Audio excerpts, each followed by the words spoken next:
Chicago শহরের হে মার্কেটের সেই বিজয় থেকে যে মানুষের যে অধিকার, এই অধিকারের যে এটা যে মানুষের ইনহেরেন্ট সহজাত একটা বিষয়, সেটি পৃথিবীর অধিকাংশ দেশেই সেটি স্বীকৃতি হয়। শ্রমিকের এই শ্রমের স্বীকৃতি এবং অধিকারটা মানে এটা একটি সর্বজনীন স্বীকৃতি হিসাবে সেটি লাভ করে। এটি একটি বড় অর্জন ছিল শ্রমিক শ্রেণীর। বন্ধুরা আমার, সেই ধারাবাহিকতায় বিভিন্ন সময়ে অনেক রক্তস্নাত পথে শ্রমিকদের যে অধিকার সেটি ক্রমাগতভাবে প্রতিষ্ঠিত হয়েছে এবং এখনও বাংলাদেশ সহ পৃথিবীর বিভিন্ন দেশে যে অবিচার, অন্যায়, কায়েমি স্বার্থবাদী গোষ্ঠীরা করে থাকে মানুষ হিসাবে শ্রমিকদের উপর, সেটার বিরুদ্ধে লড়াই অব্যাহত আছে। আজও কিন্তু নিম্ন আয়ের মানুষ, যেটা বলি নিম্ন আয়ের মানুষ, যারা জনগণের একটা বড় সংখ্যাগরিষ্ঠ অংশ, তারাই অধিকাংশ মানুষ, কিন্তু তারাই সব থেকে বেশি বঞ্চিত। মূল্যস্ফীতির চাপ এবং দ্রব্যমূল্যের বৃদ্ধি, এটা যেন একটা বিশাল পাথরের মতো নিম্ন আয়ের মানুষ, শ্রমজীবী মানুষের উপর চেপে বসেছে। আজকের বাংলাদেশের পরিপ্রেক্ষিতে এটা অত্যন্ত ভয়াবহ। বুধবার 1 মে ঐতিহাসিক মহান মে দিবস, বিশ্ব স্বীকৃত আন্তর্জাতিক শ্রমিক দিবস। 1886 সালে আমেরিকার শিকাগো শহরে হে মার্কেটে শ্রমিকদের রক্তস্নাত আন্দোলনের মাধ্যমে অর্জিত আন্তর্জাতিক শ্রমিক দিবস পালনের জন্য বাংলাদেশের সর্বকালের শ্রেষ্ঠ শ্রমিক শহীদ জিয়াউর রহমান বীর উত্তম প্রতিষ্ঠিত বাংলাদেশ জাতীয়তাবাদী শ্রমিক দল দুপুর 2:30টার সময় নয়াপল্টন বিএনপি অফিসের সামনে শ্রমিক সমাবেশ করবে এবং সমাবেশ শেষে একটি বর্ণাঢ্য শ্রমিক র্যালি এটা 3টার সময়, 2:30টা না, 3টার সময় নয়াপল্টন বিএনপি অফিসের সামনে শ্রমিক সমাবেশ করবে এবং সমাবেশ শেষে একটি বর্ণাঢ্য শ্রমিক র্যালি পল্টন থেকে শুরু হয়ে জাতীয় প্রেস ক্লাবের সামনে গিয়ে শেষ হবে। যিনি বলতেন, শ্রমিক হচ্ছে আমাদের উন্নয়নের চাবিকাঠি, যিনি নিজেকে শ্রমিক হিসাবে পরিচয় দিতে গর্ববোধ করতেন এবং শ্রমিকের হাতকেই তিনি বলেছেন মানব সভ্যতার অগ্রগতির চাকা। তার নাম মহান স্বাধীনতার ঘোষক শহীদ রাষ্ট্রপতি জিয়াউর রহমান। তার সময় থেকে শুরু হওয়া শ্রম আইন থেকে শুরু করে বিএনপির আমলে, যতবার বিএনপির আমলে হয়েছেন,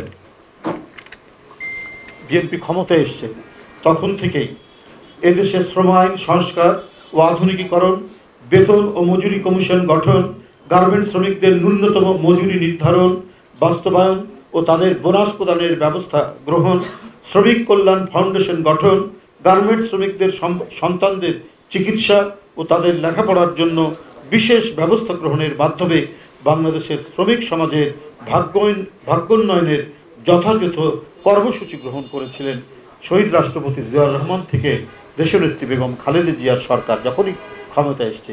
এই কাজগুলো দ্রুত গতিতে তারা করেছেন। শ্রমিক বান্ধব একটি রাজনৈতিক দল হিসাবে যখনই বিএনপি ক্ষমতায় এসছে, তখনই শ্রমিকদের অগ্রগতি এবং তাদেরকে অগ্রগামী করা, তাদেরকে সবল করা আর্থিকভাবে এবং সব দিক থেকে এই প্রচেষ্টা বিএনপি চালিয়েছে।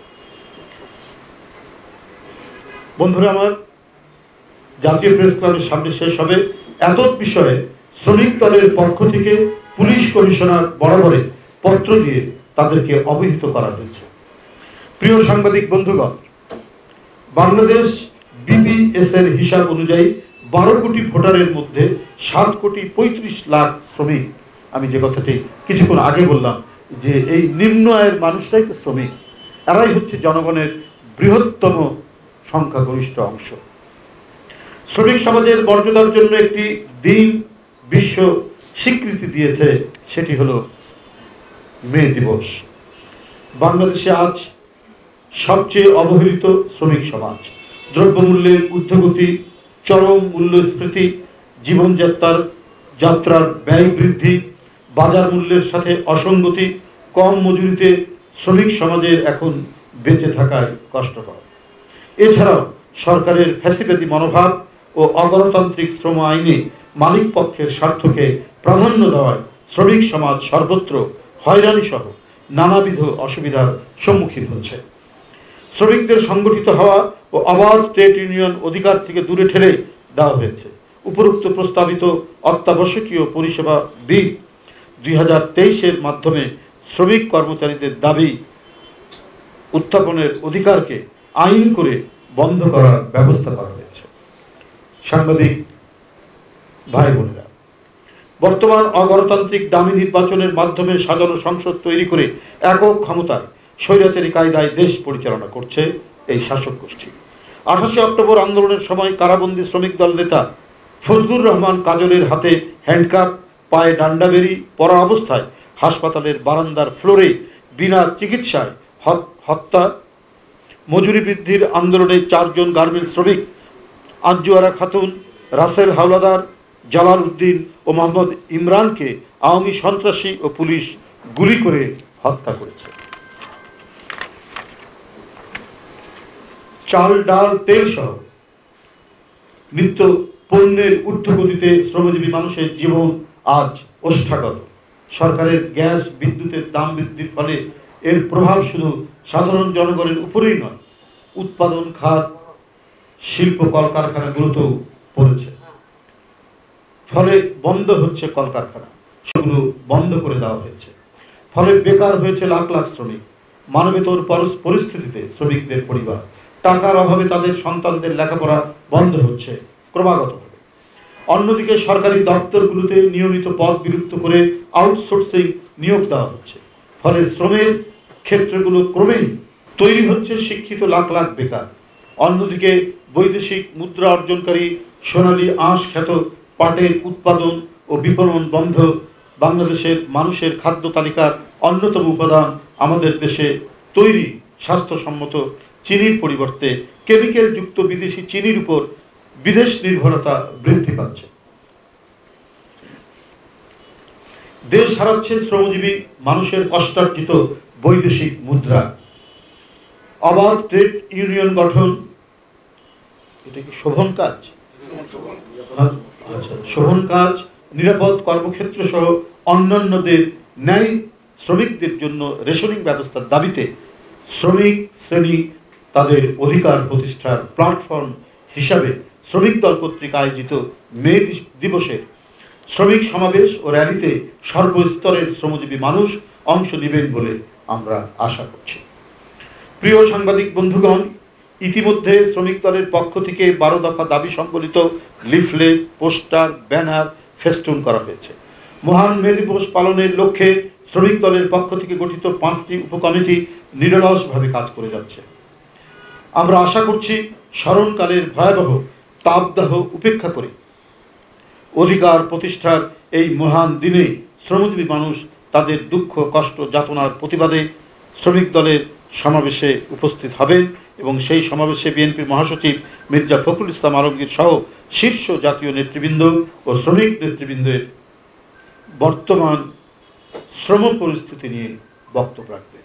এই শ্রমিক সমাবেশে বর্তমান বিদ্যমান অগ্নিস্নাত এই ঢাকা শহরে সমস্ত কষ্ট উপেক্ষা করে অসংখ্য মানুষ, হাজার হাজার মানুষ, লাখের উপরে মানুষ উপস্থিত হবে, এইটা আমরা আশা করছি। ইনশাল্লাহ সেটি আগামীকাল বাস্তবায়ন হবে। শ্রমিক দলের সমাবেশকে সফল করতে আপনাদের সর্বাত্মক সহযোগিতা কামনা করে, অনেক দূরে থাকলেও ক্রমাগত তার পরামর্শ, তার নির্দেশনা এবং উদ্বুদ্ধকরণের মধ্যে দিয়ে ইনশাল্লাহ আগামীকালকের শ্রমিক সমাবেশ সাফল্যমণ্ডিত হবে। এটাই আমাদের আজকে মূল বক্তব্য, আর কিছু নাই। এই মুহূর্তে শুনলাম রংপুর জেলা বিএনপির সদস্য সচিব মোহাম্মদ আনিসুর রহমান।